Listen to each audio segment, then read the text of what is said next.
Hi everyone and welcome. We're in my kitchen, more specifically in my kitchen sink, and as you can see I'm in the process of cutting up a cantaloupe melon. This melon was in the freezer and I've already picked out all of the seeds from the middle. At this point I'm just cubing up the entire melon, and you can see it was very heavy, it had a lot of weight, and you can see it's got a huge meaty section on it as well, very thick meaty melon. So there's way more here than I need today. I think just this other half that I've already cubed up into sections will be enough to feed my 2 Nightcrawler VermiBags. The rest I'm just going to put back in the freezer, but I'm going to chunk it up first. So let me finish taking care of that, and we'll head down to the wormery, use this cantaloupe to feed the VermiBags that my Nightcrawlers are in.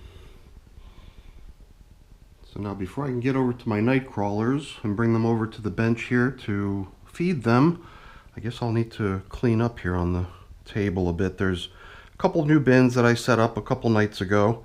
They're just sitting here and sort of priming for being occupied, but they're still just fresh, unoccupied bins with some bedding and some food and grit all ready to go.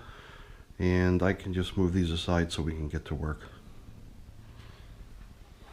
We'll begin today with our Nightcrawlers in the VermiBag Mini. These Nightcrawlers are European Nightcrawlers. We'll get around to feeding the African Nightcrawlers in the other VermiBag, in the VermiBag tote, after this is done. Try to get the camera close up here and get a glimpse at what we're doing.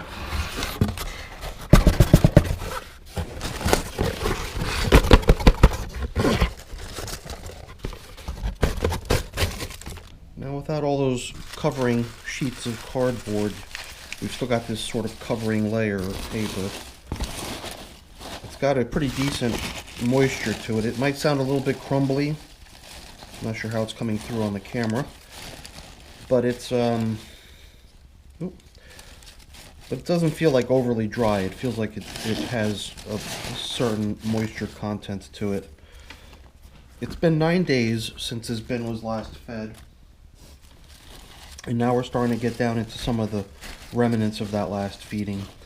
And kind of the same way as it was last time we fed. This is going to be sort of an unexciting feeding, since, you know, most people are used to me picking around down within the bin to see how things look. Past few feedings, this bin has been just getting fed on top, covered up, and no fiddling around. So we'll fiddle around in the African Nightcrawler bag, but in this one we're going to try to stick strictly to a top feeding approach and only inspect down into the material much later on.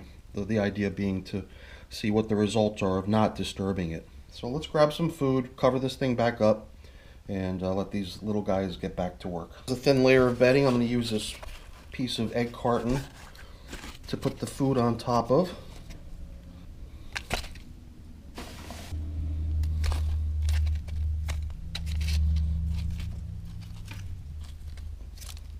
And I believe that should be about half of it.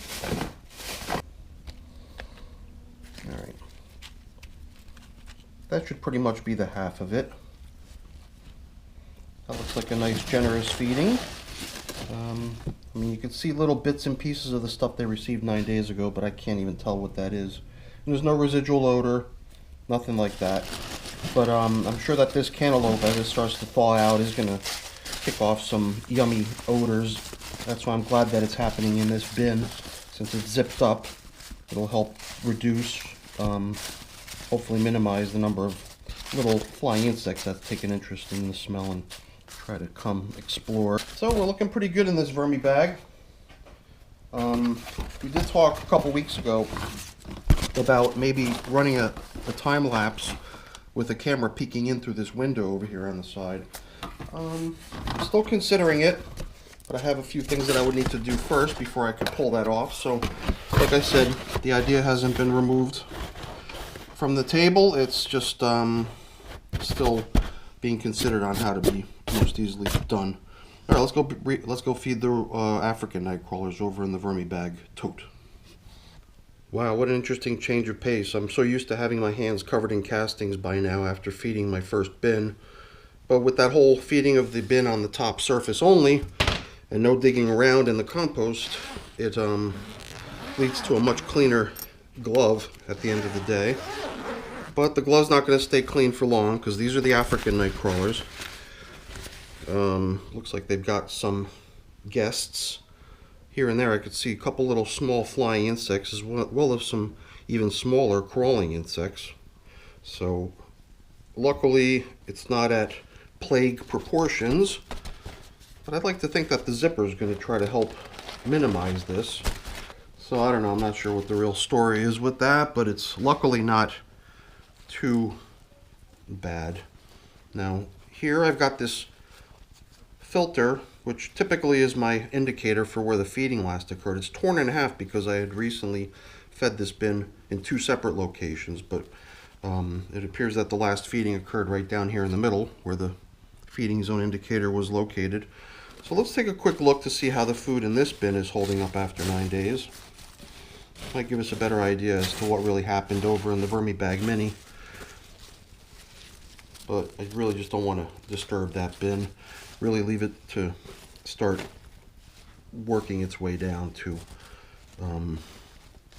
a nice flow-through operation. So I'm just a little distracted because this little tiny worm here really drew my attention.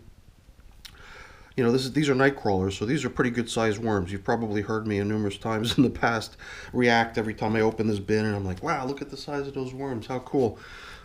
Still kind of just getting used to having nightcrawlers in my worm farm because I usually compost with red wigglers, and these nightcrawlers are definitely getting to their mature size. These were all spawned off out of their cocoons, so when I first got these nightcrawlers they were still just unhatched, you know, maybe days or maybe a week or so away from hatching out of their cocoons. So I've got a really cool time-lapse showing that initial launch of those cocoons when these nightcrawlers hatched out of their cocoons. I can feel like the middle of this corn cob is starting to grow hollow, and it's so covered in castings you can barely tell that it's a corn cob. It's really turning to mush. But I'm surprised I still can't poke my finger through it. I'm just taking some of the previous hunks of food from previous feedings. This is another hunk of corn, but it's so light in weight. It must really have been burrowed out by the worms feeding through the center of it. A little bit closer. And just like the other one, we were able to poke our finger in there. I'm not going to do it to this little guy since he's halfway in the hole. But the impression I get is that the worms actually like the inside of the corn cob best, or maybe it's just the fact that they like a place to burrow into where they can feed. I'm not sure what it is, but they really seem to dig the corn. Although it's been so long, months have passed since this corn was originally introduced into the into these bags, and it just takes forever. You gotta accept the fact and treat it almost like a novelty, something to depend on. It's always going to be there for you for weeks, if not months. Here is a half of a mango seed that I had cut in half. So you might have noticed there's tiny little worms hanging out on the mango seed. The one thing I noticed about mango seeds is once they start breaking down, they turn into this really interesting fibrous material. It's almost the way cocoa coir expands and turns into this light, fluffy, hairy stuff. It seems like the shell of these mango seeds does the same thing. It's like a really tight packed sort of a fibrous husk, which starts to break down and loosen up and turn into a pretty cool looking material as it breaks down. So I think we've burrowed down deep enough. We're not quite at the bottom, but we've made ourselves enough space, I believe, to be able to load in this next batch of food. There's not much reason to go digging deeper unless we want to maybe spy a couple more worms before we close up shop here. Guess there's no harm in that. It's interesting, I've always kind of pointed out differences I've noticed between the red wiggler farming to now nightcrawler farming. These nightcrawlers don't congregate around one hunk of food the way the red wigglers do. The red wigglers are so interesting because they all jumble into a single mass around some sort of really yummy food that they like.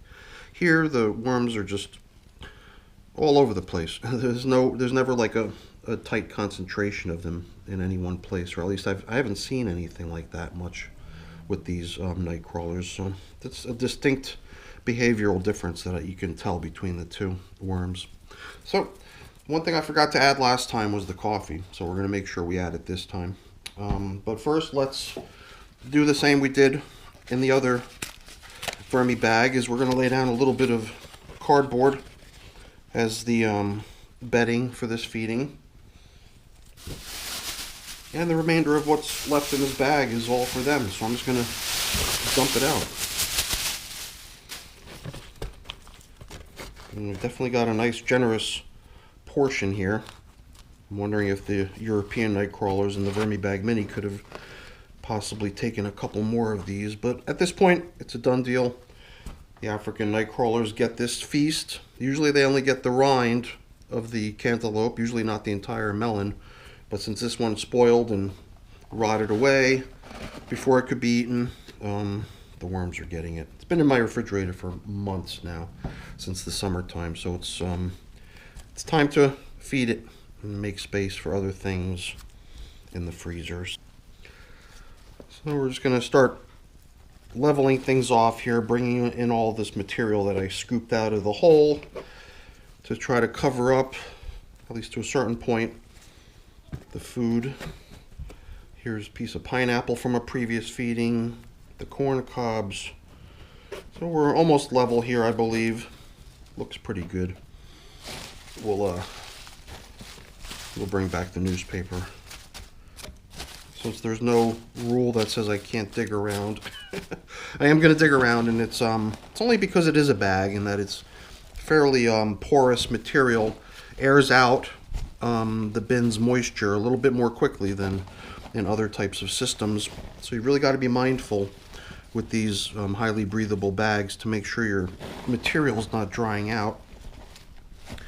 And in the past I've had to add a little bit of moisture to the outer edges just to keep things cozy for the worms. In this case it looks like we're sort of stabilizing, and the material does not seem as dry or inhospitable as it's seen in the past. So I'm not going to worry about it. I'm just going to leave it be right now.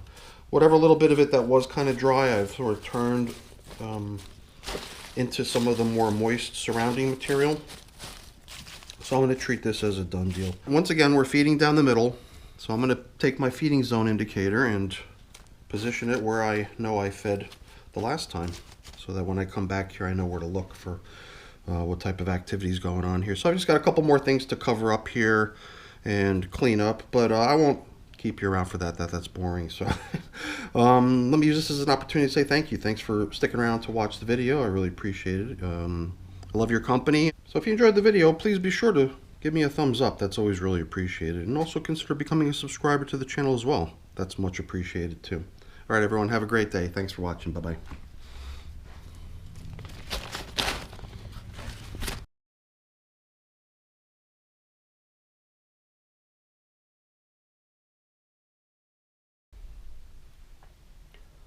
So here you can see the camera is continuing to work, even though the time-lapse that I released a couple weeks ago was based on this container here. The video continues shooting, so I published the first 100 days of time-lapse in this all-carbon bin, newspaper, cardboard, leaves, and more recently I shredded a whole bunch of that material to lay it on top just so that it was a very, very fine version of what had always been added as food previously, just to see what the difference would be in terms of how quickly the worms can make use of it. One thing I've definitely noticed is that it really retains moisture much better, so days later I could touch the top of any of those and the material's nice and damp. So that's it's kind of nice compared to always having very dry material on the top. So either way, just a quick glimpse into what's happening behind the curtain on another of my ongoing time lapses. All right, everyone, thanks again for watching, everyone. Bye-bye.